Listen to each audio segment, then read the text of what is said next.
Hey everyone, welcome, welcome. I'm here live today, and today I am coming in with a different live stream. I'm coming in to expressly introduce myself to you if you are unfamiliar with me, or to reintroduce myself to you for those of you who have been following me, but maybe it's been a while since I've shared my journey with you. So that's what I wanted to do today.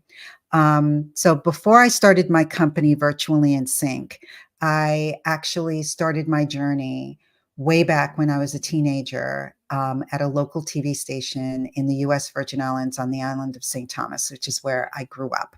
So I wanted to take today as an opportunity to share that journey with you. And by all means, if you have any questions, feel free to ask away.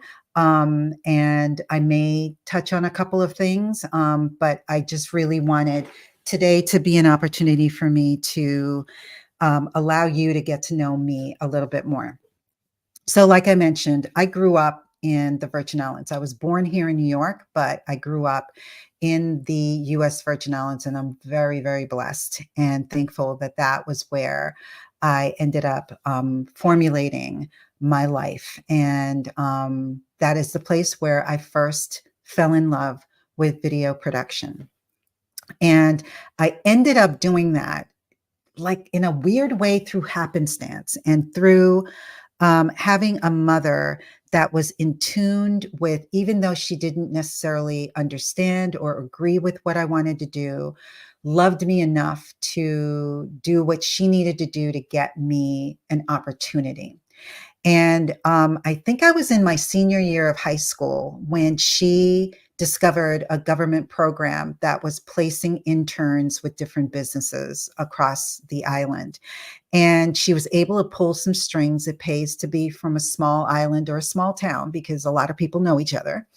And it turns out that the senator that was running this program was the employer of my godfather. So my mother went to my godfather and said, you know, Edie wants to do this video thing and she wants to work in TV. Is there any way you can help her?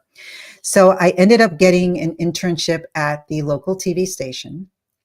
And that was a blessing in disguise because what that opportunity gave me was I ended up learning literally every job that you could do at a TV station, with the exception of sales, marketing, running the station, and being on air. I did everything else that was behind the camera. And it introduced me to all of the different types of jobs that there were. And I got a chance to do all of them so that I could sort of discern for myself, well, what is it that I actually like? Because prior to working at the TV station, I just knew I was fascinated by television. I was always obsessed with all of the different TV shows that I was looking at. And I think I saw myself more in line with creating TV programming as opposed to working at a TV station, but it was an introduction irregardless to the medium. And I thought that that was really something that was important for me. I would love for you, if you are watching this, whether it's live or on the replay, share some of your origin stories as well. How did you get into what you're doing now, regardless of what that may be? So I ended up starting as an intern, and I literally did every job from Chiron operator to operating the cameras, did everything in between that.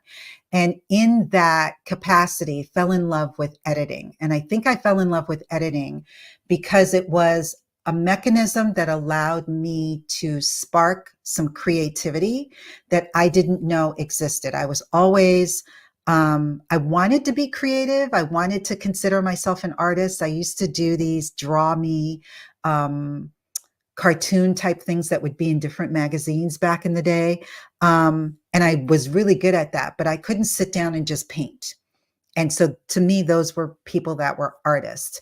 And editing, whether it was a promo or whatever it was that I was editing, that was sort of the closest that I could come, where I was working from a blank canvas and I was needing to create something that didn't exist before. So that was the kind of creativity that it ignited in me. And it was just this passion for production that got started. So I turned that internship turned into a full-time job that I did while I was going to college part-time. And that lasted for about a year. And during that time, I also then had the opportunity to dip my toe into casting. And I was able to do casting because on the island, it was known for a lot of Hollywood productions to come down there and do episodic television episodes, as well as commercials that came down to film. And so, because they didn't obviously need anyone for the crew, they would also be looking for people if they needed to cast extras. So I would get those kinds of gigs as a casting assistant. So that gave me the taste of Hollywood, where I was able to work on episodic television shows as well as on TV commercials. And so that was definitely something that I found fascinating. And I did that until I left. And by the time I left the island, it was now time for me to go off to college. So I came back up to New York. New York was not unfamiliar to me. I used to come up for summers as a kid. But my intention was to go to school once I got here. And once I got to the college, I was like, I'm majoring in TV and radio production. I just came from working in that for like a year and a half. It doesn't make any sense for me to go to college for this. I know everything I need to know. So I opted not to go to college. I would not recommend anyone doing that.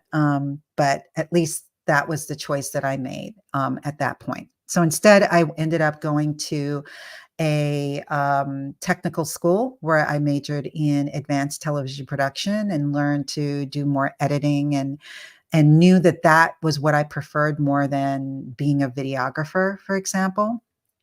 And then from there, I started to work at a variety of different production houses and post-production facilities, but I was not able to work as an editor because they were unionized. So I had to take other behind the scenes, like coordinator type positions. And I was a librarian, a video librarian. And then I even ended up in sales, believe it or not, or client services, I should say. And so that was interesting, but it was taking me, I felt, further and further away from doing the entertainment aspect of it. So when I was at the sales company, which was for a video monitoring company, I ended up transferring to their Los Angeles office. And so once I got to LA, which was the hub of entertainment, I thought, okay, this is where I have to make my move. It's now or never. And so I ended up leaving that company, and I ended up freelancing as an assistant to a video, well, not video, a television producer and director who did episodic television while developing projects for like movies and different things like that. I also ended up working as a coordinator, production coordinator for a company that did all of the TGI Friday lineup, for any of you who remember those TV shows in the 90s. And then I also worked on short films and things of that nature. So I really wanted to immerse myself in the production aspect, and then ended up, my last job in California was working at Sony Pictures for their ImageWorks, which was their visual effects division. And so there I worked with all of the artists that did all of the pre-visualization work for visual effects, because before you can do any sort of an effect, an artist has to render that out. And so I managed all of the artists and assigned them to all of the different movie programs or movies that Sony Pictures ImageWorks was doing. And not all of them were Sony Pictures. Some of them, the vast majority of them were. So I did that up until I decided to come back to New York. And I came back to New York because my parents were getting up in age and it was just taking too long to get to them. My mother was still in the Virgin Islands and it would take probably about 10 to 11 hours of flying time. And it usually would take me an entire day in order to actually get to her. And I thought, if there's ever an emergency, this isn't going to work out really well. So I decided to relocate back to New York, ended up getting married and starting a family. And shortly after I started a family, decided to open up my first company, which was Picture Play Productions. And that company focused on creating commercials for local businesses in Brooklyn for cable. So I did that for a number of years until my husband and I decided to relocate and go back to St. Thomas for a period of time to just sort of reassess things and kind of deal with some ailments that my mother was having. And we stayed there for about 2.5 years and then ended up coming back to New York. And shortly after coming back to New York, I ended up starting Virtually in Sync, which is the company and the iteration that it is today. It has changed over the years. It started out where I was just editing, and I was editing primarily for speakers. And then eventually I started to add in YouTube and then expanded the client base to what it is now, which is working with service based entrepreneurs who are interested in using video so that they can market their business. And throughout the years, I really enjoyed all aspects of production, but in particular, I loved the ability, editing just really kind of brought out the ability to be creative. So I really liked that. It really allowed me to think differently, whether it was for myself or for my clients. And then the other thing that I noticed by starting my company was that I had a passion and a love for helping others who were avoiding video due to any number of fears or any number of reasons that just prevented them from embracing it because they had all of these assumptions about it. And I wanted them to understand the impact and the power that video could have for them. So I always wanted to help. So I kind of wanted to be able to marry my desire to help with my passion for creativity and helping people create content that they would be able to showcase what they did, what they were an expert at, so that they could attract the ideal audience that they wanted to. Um, and that ability of being able to share my knowledge and expertise led me to create this business the way that it is and to do a lot of the things that I do, which are I obviously come in here for the most part every week to share my knowledge and expertise, but I also do webinars, whether it's for SCORE or for some other entity, and I can talk on topics of video phobia because I've experienced it.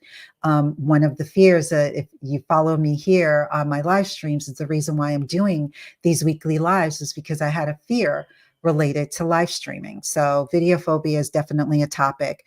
The power and impact that video can have on your business, embracing it and the future of it is definitely another aspect of it. And then anything related to YouTube is usually another topic that I love to talk about. So, my goal and intention is for me to be able to help my clients give back or get their time back so that they can spend their time on the things that they do best and leave the video aspect of it either to someone else. They can outsource those services to me, or they can learn in an expedited way how to achieve the goals that they want using video. Because look, when we are all starting our businesses, we're usually, most of us are on a tight budget.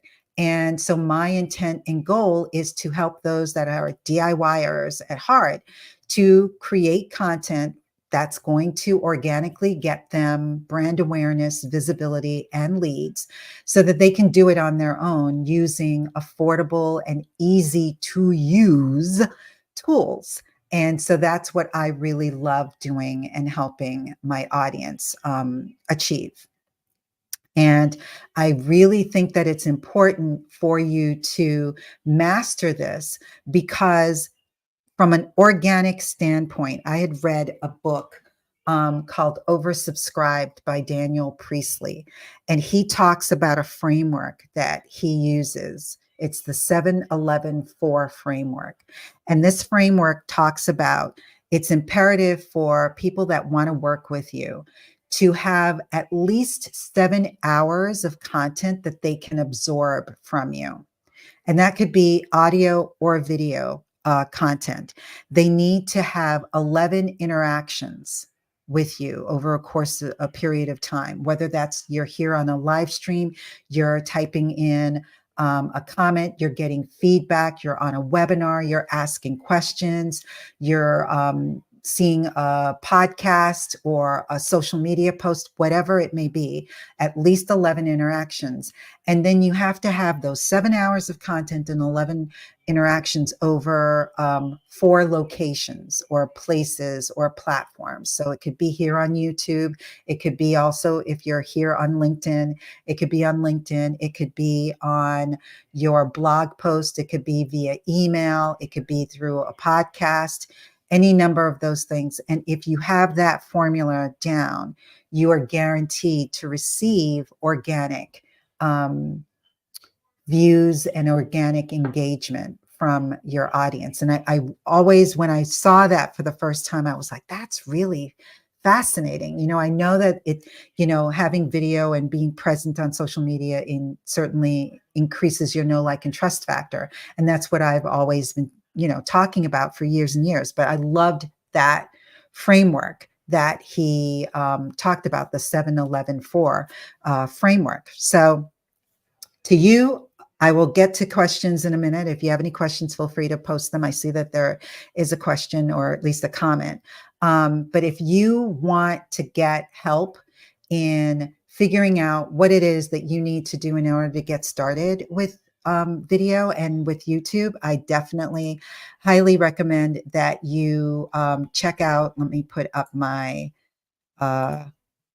course. I have a digital course that is a great starter plan. But if you need help further than that, I do have group coaching and accountability. I have a group cohort that's going to start in January, but then I also do this one-on-one. So if you prefer to have it done one-on-one, I definitely will be able to do that for you. And let me see if I can post this in the chat for you. And then I'm going to get to, let's see. Hopefully that'll post. Yeah, that should have posted. So let's go to a comment. Oh, okay. So Dan, I volunteered at a crisis intervention center, brought me to openness. Oh, to ministry. Okay. So because you volunteered at a crisis intervention center, that's cool. Yeah. So definitely volunteering could be something that will allow you to recognize what it is that you want to do. And I think that it's really important from a young age that we are exposed to different things so that we can figure out on our own what it is that makes sense for us. That's something that I strive to do on a regular basis with my son, because my son graduated from college last year and he's not exactly certain what it is that he wants to do. He's working as a paraprofessional right now at an elementary school, and he's also working for H&R Block. But those two things could perhaps open up doors that he hadn't planned on, considering he was a business major. And then he's also sort of brainstorming some ideas and fooling around with some business opportunity ideas as well. So I think when you're young, it's a really great opportunity to really share your time and learn as much as possible so that you could figure out ultimately what it is that you want to do. And I encourage that of everyone. And it does not matter how old you are. You don't have to start when you're in your 20s. You can do this far before that, or far after that, I should say. But that is what I wanted to do today, is just to come in and just share a little bit about who I am and what sort of got me to where I am today. And bear in mind also that throughout my story, I talked about being behind the camera. I was really comfortable being behind the camera. I used to run from cameras, let alone video ones. And getting used to this took a while for me to gradually get comfortable being on camera.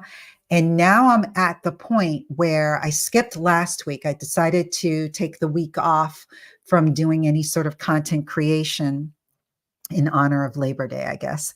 But I actually missed doing the live. And when I know that I have to do a live, I'm actually like looking forward to it, and sharing my thoughts, and being able to engage. And even though there aren't a lot of people that are on live, it's still an exercise that helps me get better and conquer that fear when it comes to live streaming. And if your fear is also being in front of the camera, it will help.